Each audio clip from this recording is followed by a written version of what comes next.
આજની વાતો એ સાવત સામાન્ય પરિવારમાં રહે છે. એમનું પિયર અને સાસુ બંને સામાન્ય છે. ઢગલાબંધ પૈસા, સુવિધાઓ, મોજશોખ બધું એમના જેવા માટે સપનામાં જોવાતી ચીજ હોય છે. એમની વાસ્તવિક દુનિયા તો ખૂબ જ સંઘર્ષમય હોય છે. એમનો એટલો પુણ્યોદય કે પરિવારનો પ્રેમ સરસ, પૈસાની અછત પણ પ્રેમ જબરદસ્ત.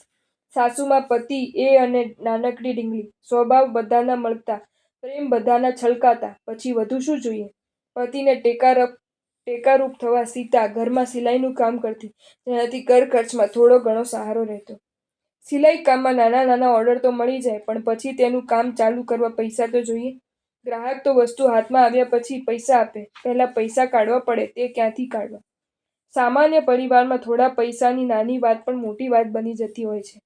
2-3 વ્યક્તિઓનો એવો સંપર્ક થઈ ગયો હતો કે જેઓ એડવાન્સમાં મટીરિયલ આપી દેતા. તે મટીરિયલના પૈસા એ સગવડ થાય ત્યારે આપતી અને એમનું ગાડું નપતું. એક દિવસ જુદા પ્રકારનું ઓર્ડર આવ્યો. તે મટીરિયલ એમના જાણીતા વ્યક્તિ પાસે નહોતું. અન્યત્ર મળતું હતું, પણ પૈસા વિના કોણ આપે? તપાસ કરતા એક જૈન ભાઈની આવી દુકાન છે તે વાત જાણી સીતા ત્યાં પહોંચી અને એમની વાત જણાવી. તેઓ એમના પતિના મિત્ર નીકળ્યા અને તેમને એમને 3000 રૂપિયાનો સામાન પૈસા લીધા વિના જ આપ્યો, અને એવો સ્નેહ પણ આપ્યો કે અઠવાડિયામાં પૈસા આપી જજો, નહીંતર ઘરે આવીને લઈ જઈશ. એ સીતા ભગવાનનો આભાર માનતી માનતી ઘરે ગઈ. એમના માટે તે કામ 3-4 દિવસનું જ હતું. કામ થઈ જતાં પાર્ટી એમને 4000 રૂપિયા આપવાની હતી. તે પૈસામાંથી તે ભાગ્યશાળીને તેમના પૈસા ચૂકવી દઈશ એમ મનમાં ખૂબ ખુશ હતી. પરંતુ આપણી ધારણા પ્રમાણે બધું ક્યાં થતું હોય છે? એમની નાનકડી ઢીંગલી તાવમાં પટકાઈ અને 5 દિવસ તેની સેવામાં જ વીતી ગયા. કામ ચાલુ પણ થયું નહોતું અને એમને ટેન્શન થઈ ગયું કે એ ભાઈને જવાબ શું આપશે. કોઈની આપણી ઉપર વિશ્વાસ રાખીને ઉપકાર કર્યો હોય ત્યારે આપણે તે કાર્ય પરિપૂર્ણ કરવું જ જોઈએ, એવી એમની દ્રઢ માન્યતા એમનાથી જ ખોટી પડવા જઈ રહી હતી. એ ત્યાં જઈને તે ભાઈને એમની પરિસ્થિતિ જણાવી તો કદાચ તે 10 દિવસ પછી આપવાનું જણાવે તેટલા ઉદાર હતા, પણ તે વાત એમને જ પસંદ નહોતી તેનું શું? આમ કહેવા જઈએ તો સાવત સામાન્ય વાત કહેવાય, અને આમ કહેવા જઈએ તો એમના જેવા માટે વિશેષ વાત કહેવાય. તેવી વાતમાં એ ફસાઈ ગઈ હતી અને બહાર નીકળવાના ચાન્સ ઓછા હતા. 3000 રૂપિયા જેટલી રકમ એમની પાસે ન હતી અને ક્યાંક હાથ ફેલાવો એમને ગમતો ન હતો. નાની કહેવાતી સમસ્યા એમના માટે બહુ મોટી હતી. એ ભગવાનને યાદ કરીને રડી પડી, ભગવાન, હું શું કરું? માનસિક સંઘર્ષ, વિચારોથી થાકી ગયેલી એ પથારીમાં આડી પડી અને એમની આંખ વળી ગઈ.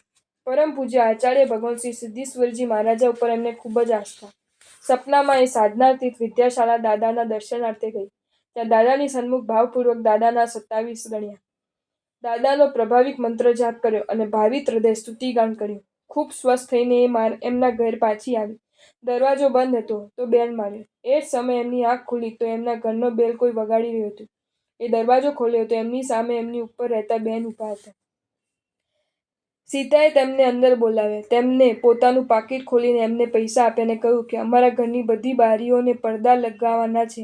પડદા તમારે જ બનાવવાના છે. કાપડ પણ સારું લાવવાનું છે. આ એડવાન્સના પૈસા રાખો. અત્યારે ઉતાવળ છે, હું જઉં છું. તમારી સાથે પછી શાંતિથી વાત કરું છું. એ તો આશ્ચર્યચકિત. કોઈ વ્યક્તિ અને તેમાં પણ સ્ત્રી, અને તે પણ માંગ્યા વિના, કામ કરી આપ્યા વિના, સામે ચાલીને પૈસા આપી જાય, તે બહુ અદ્ભુત ઘટના ગણાય, જેની સાક્ષી એ બની રહી હતી. અરે તે ઘટના એમની સાથે જ ઘટી રહી હતી. તમે માનશો, તે બેનના ગયા બાદ તે બહેને એમને એડવાન્સમાં જે પૈસા આપ્યા હતા તે એમણે ગણ્યા. પૂરા 3000 હતા. વધુ પણ નહીં અને ઓછા પણ નહીં. એમની જિંદગીમાં આટલા પૈસા એડવાન્સમાં એમને પ્રથમવાર જ મળ્યા હતા. તમે મને કહો કે જેને પોતાના જીવનમાં દાદાનો આવો અકલ્પનીય ચમત્કાર અનુભવ્યો હોય તે દાદાનો ભક્ત બની ન જાય? એ પણ દાદાની બની ગઈ. દાદા આપના પ્રભાવે ધારેલું તો થાય, પણ અણધારેલું પણ થાય. આપણો પ્રભાવ જ એવો છે કે આપણા નામે બધું જ થાય. જો તમને આ વિડીયો ગમ્યો હોય તો આ વિડીયોને લાઈક કરો અને શેર કરો, અને આવા જ નવા વિડીયો જોવા માટે જૈન ફેક્ટ્સ એન્ડ સ્ટોરીઝની ચેનલને સબસ્ક્રાઈબ કરો. ધન્યવાદ.